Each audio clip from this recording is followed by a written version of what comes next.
నమస్తే అండి. ఈరోజు బొబ్బాస్కాయ హల్వా ఎలా తయారు చేసుకోవాలో చూద్దామండి. కోసం ఒక మీడియం సైజ్ బొబ్బాస్కాయ తీసుకుని శుభ్రంగా వాష్ చేసుకుని చెక్కు తీసుకుని తురుముకుని పక్కన పెట్టుకోవాలండి.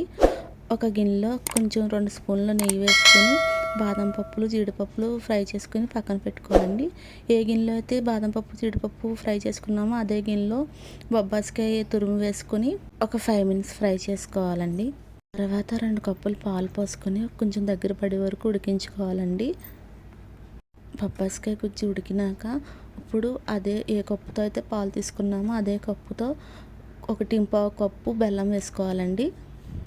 మధ్యలో ఒక స్పూన్ నెయ్యి యాడ్ చేసుకుంటూ బాగా దగ్గరికి రానివ్వాలి. కొంచెం దగ్గరికి వచ్చినాక 2 స్పూన్ల కోవా అలాగే కొంచెం యాలక్కాయ పొడి వేసుకుని హల్వాని ప్యాన్ నుంచి సపరేట్ అయ్యే వరకు దగ్గరికి రానిచ్చుకోవాలండి. ఈ ప్రాసెస్లో నాకు ఒక అరకప్పు నెయ్యి పట్టిందండి. బాగా దగ్గరికి వచ్చినాక మనం ముందుగా ఫ్రై చేసి పెట్టుకున్న జీడిపప్పు అలాగే బాదం పప్పు వేసుకుని సర్వ్ చేసుకోవాలండి.